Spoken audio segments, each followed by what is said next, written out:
Doug McDermott, Creighton University, small forward.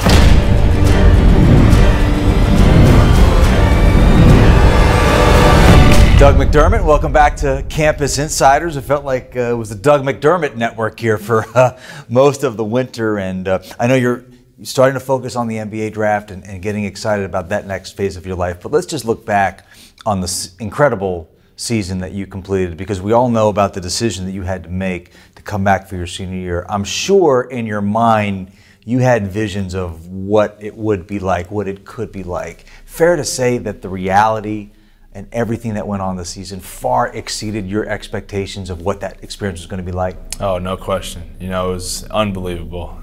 Never thought I'd imagine anything like it, like growing up, and to actually have it happen. It's unbelievable. You know, I just did it with such a great group of people too. You know, that's what made it more special. You know, I went into work every day and practice around people I love. You know, the coaching staff, all my teammates, everyone involved in the program. So I felt like it wasn't just me experiencing it. It was the whole group. It was the whole university. It was the whole city of Omaha. It kind of felt like it was kind of like our moment. And I think people don't really understand, unless you've been there to see it, and I have, the relationship between Creighton basketball and the city of Omaha. That must have been really special. Really special. You know, they have our backs and we have their backs. You know, they come out 18,000 strong. Not a lot of people know about Omaha, but it's a hidden gem in the country and in college basketball. You know, I think it's going to attract a lot of young players now after what we did and the move to the Big East. And you know, there's no greater fans in my mind. I know there's a lot of great fan bases out there, but you know, I wouldn't want to play for anyone else, you know, but Creighton. Pick one moment for me where you experienced something or saw something or heard something about yourself where it was almost like an out-of-body experience. Like, are we really at this level? Yeah, the whole Larry Bird cover on Sports Illustrated, you know, that was crazy. You know, it didn't feel real to me. I had to pinch myself, you know, on the bus on the way back from shoot around. You remember when you first saw it? Yeah, we were at the Big East tournament at the Garden. You know, we were coming back from a shoot around, and I just kind of on my phone scrolling Twitter, and all of a sudden I see it. So one of my friends tweeted it out. I didn't even see it first, and you know. But you knew it was coming. I mean, you knew what the cover shoot was. I knew what the cover shoot was, but I didn't know how it would turn out, and you know, it was just cool seeing those side by side for the first time, and that's one of those deals I'll never forget, and it's always going to live with me. You ever met Larry Bird? Never have. I've walked by him at a USA event, but I think he was like on his phone or something, and didn't really make eye contact. But little does he know how big a fan I am of his. So, moving forward now, getting ready for the NBA draft, I've sensed the different parts of your career. You know, there's always this conversation, well, yeah, he's a great college player, but is he going to be in the NBA, or he's not going to be good in the NBA? But to be honest, Doug, I don't ever really hear that. I don't hear it from fans. I don't hear it from NBA people. There doesn't seem to be much doubt that you're going to be an NBA player, an effective NBA player, whether you're a lifetime all-star or at what level. But, I mean, do you sense that you've kind of turned the corner on people having confidence in your future as a pro? Because I'm sure you have a lot of your own confidence in your abilities. Yeah, I have a lot of confidence in myself, and you know, I get the sense, you know, people are comfortable, but I'll never take that chip off my shoulder.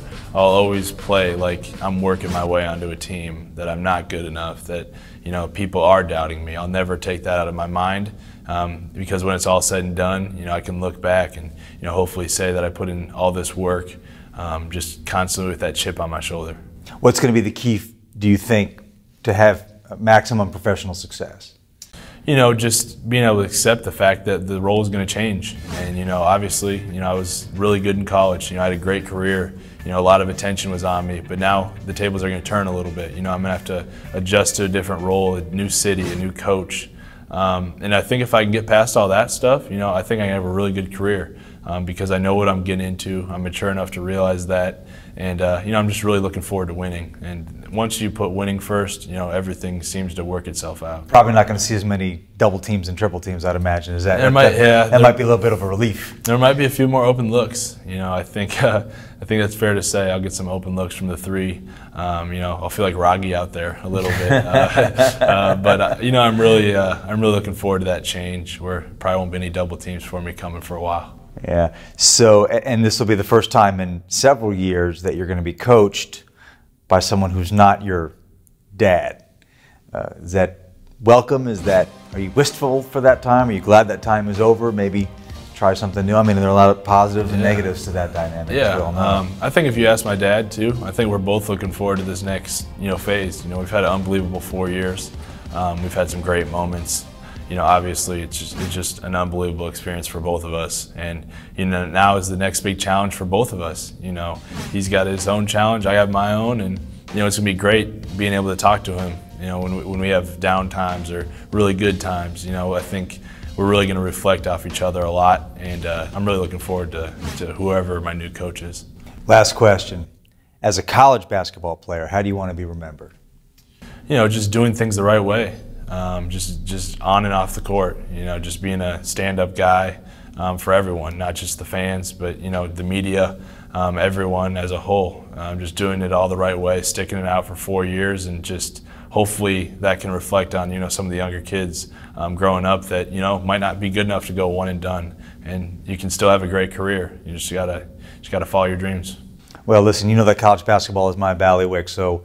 We're going to get to watch you play in the NBA, hopefully for a long time, but we're going to miss you in college. You were great for the game, and I think that's really the best compliment that I can give to you. So thanks for everything you've done for us and for me and Campus Insiders and everybody else around college basketball. And thank you. Don't be a stranger, okay? Appreciate it, Seth. Dougie McBuckets.